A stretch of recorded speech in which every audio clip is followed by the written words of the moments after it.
नमस्कार दोस्तों, India strikes channel पर आपका स्वागत है। तो भारतीय सेनाओं में से जो 3 सेनाएं हैं, उनमें से जो 2 सेनाएं हैं, उनके पराक्रम और उनके शौर्य के उदाहरण, उनके एग्जाम्पल्स हमने रिसेंटली ऑपरेशन सिंदूर के दौरान देखे हैं इंडियन आर्मी और इंडियन एयरफोर्स के। लेकिन जो सबसे अंडररेटेड सेना है भारत की, यानी कि इंडियन नेवी, उसके भी कई सारे ऐसे शौर्य की गाथाएं हैं, ऐसे कई सारे पराक्रम हैं जो रिसेंटली हुए हैं, लेकिन उनके बारे में ज़्यादा चर्चा नहीं हुई है। उसके ऊपर हमने कई सारे वीडियोस पिछले 3 सालों में बनाए हैं। तो अगर आप हमारी चैनल से रेगुलर जुड़े हुए हैं, पिछले काफ़ी लंबे समय से जुड़े हैं, तो आपने भी वो गाथाएं सुनी होंगी, आपने भी वो इंसिडेंट्स के बारे में जाना होगा कि किस तरह से भारतीय नौसेना अरेबियन सी में समुद्री लुटेरों से लड़ते हुए जो भी मर्चेंट वेसल्स हैं उनके क्रू मेंबर्स को छुड़ाती है, उनको बचाकर निकालती है वहां से।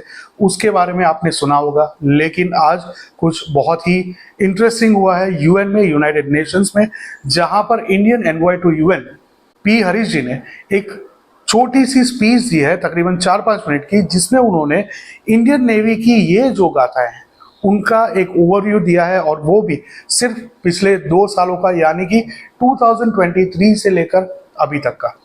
उसके कुछ फिगर्स, उसके कुछ डेटा उन्होंने साझा किए, जिसमें उन्होंने बताया कि पिछले 2 सालों में ही भारतीय नौसेना की तकरीबन 35 शिप्स इन अरेबियन सी में उपस्थित है, वहां पर डिप्लॉय की गई है, जिन्होंने मिलकर तकरीबन 35 से ज़्यादा डिस्ट्रेस कॉल्स को आंसर किया है, उसको रिस्पॉन्ड किया है। 1000 से ज़्यादा, 1000 से ज़्यादा जो ऑनबोर्डिंग मिशंस होते हैं उनको कंप्लीट किया है, उनको सक्सेसफुली कंडक्ट किया है। इसके अलावा कई सारे ऐसे ऑपरेशंस भी हैं जिनमें उन्होंने 500 से अधिक लोगों को छुड़ाया है। तो इसी प्रकार से बहुत सारे ऐसे इंसिडेंट्स हैं जो हमारे ध्यान में नहीं आए हैं, जो न्यूज़ स्टोरीज में भी नहीं आए हैं। हमने जहाँ तक हो सकता था, हम रेगुलरली इंडियन नेवी को फॉलो करते हैं और उसको कवर भी करते हैं। तो अगर आप इंडियन नेवी के बारे में और जानना चाहें तो हमारे साथ ज़रूर जुड़े, इसको सब्सक्राइब ज़रूर करें। और वो जो डेटा दिया गया है, वो जो इन्फॉर्मेशन दी गई है आज इंडिया के द्वारा यूएन में, यूनाइटेड नेशंस में, वो छोटी सी इन्फॉर्मेशन, एक छोटी सी स्पीच, 5 मिनट से कम की स्पीच है, वो आपको सुनाते हैं। वो सुनकर आपका सीना भी चौड़ा हो जाएगा जैसे हमारा हुआ। तो सुनिए वो छोटी सी speech. Thank you, Madam Chair. At the outset, we would like to thank the Permanent Mission of Greece for yet another initiative to discuss this important topic. We also thank the Permanent Missions of Philippines, Denmark, Japan, Panama, and Romania for taking the lead as co-organizers and co-sponsors of this meeting. We thank Ambassador Balta, the Permanent Representative of Greece, and the briefers for their valuable insights on the subject of maritime security and safety of seafarers. IMO Secretary General Dominguez, Captain Dumanis, Mr. Emmanuel Guzman, Professor Bimal Patel, a distinguished Indian academic and international law practitioner, and importantly, Captain Eleni Papadopoulou for being a trailblazer in working for empowering women seafarers in a very difficult environment. India being in the top 3 maritime communities with 12% of the world's seafarers gives immense importance to the safety, well-being and rights of seafarers who form the lifeblood of global trade and maritime stability. Madam Chair, over the last 2 years, in response to shipping attacks and rising incidents of piracy in the Western Arabian Sea, the Indian Navy has deployed over 35 ships in the region, carried out more than 1,000 boarding operations, and has responded to over 35 incidents. The credible and swift actions of the Indian Navy have saved more than 520 lives, irrespective of nationality. Since November 2023, the Indian Navy has safely escorted over 367 merchant vessels carrying over 14.7 million metric tons of cargo, valued at over $6.3 billion.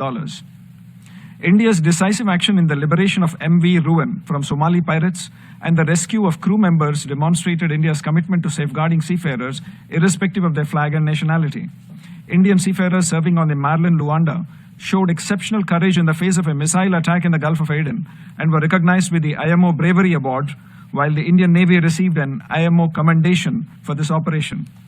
India's Information Fusion Center in the Indian Ocean region, the IFC-IOR, has strengthened real-time information exchange, while the Directorate General of Shipping, through the DG Com Center, has maintained round-the-clock crisis response cells and issued continuous advisories and coordinated with foreign maritime administrations for the safe passage of seafarers.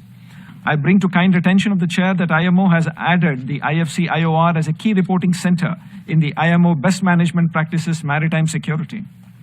The next logical step is to include the IFC IOR as the IOR's primary reporting center in the IMO Maritime Safety Committee resolution. The support of member states in this noble endeavor would be invaluable to our collective maritime security. India has taken systematic steps to strengthen maritime labor protection through full incorporation of the Maritime Labour Convention 2006 into its domestic legislation. Recent reforms have also introduced explicit financial security requirements, ensuring that seafarers are never left abandoned or without recourse. India has also strengthened regulation of the recruitment and placement service providers to prevent exploitation, illegal fee charging, and contract irregularities. A 24 emergency helpline and grievance redressal system enabling timely support for seafarers in distress across the world has also been instituted. Madam Chair, India launched the Sagar Mein Samman, meaning Respect at Sea, initiative under the Maritime India Vision 2030 to promote gender-sensitive safety standards, improved accommodation and sanitation on board, zero tolerance for harassment, and the integration of gender considerations into safety management and audit processes.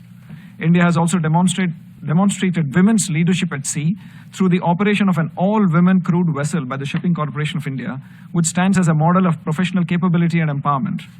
A dedicated task force and 7 subcommittees have developed a national women in maritime policy. All these reflect our commitment to building an inclusive and equitable maritime workforce. In conclusion, India's initiatives represent a comprehensive approach to labor rights, welfare protection, and gender inclusion at sea. India stands ready to work with the international community to strengthen seafarer protection, promote gender equality, and improve the lives of those who serve aboard ships. Our efforts shall continue to be in consonance with our national vision of Mahasagar, or a mutual and holistic advancement for security and growth across regions. I thank you, Madam Chair. तो ये थी Indian navy की शौर्य गाथा, वो भी सिर्फ पिछले 2 सालों की। ये सुनकर आपको कैसा लगा, ये हमें कमेंट में ज़रूर बताएं। साथ ही में वीडियो को लाइक करें, चैनल को सब्सक्राइब करें, बेल आइकन दबाना ना भूलें। और हाँ, चैनल डीमोनेटाइज है तो हमको सपोर्ट करें, QR कोड दिया है तो स्कैन करके फाइनेंशियल सपोर्ट ज़रूर दें। मिलेंगे अगली खबर में, तब तक के लिए जय हिंद, हर हर महादेव।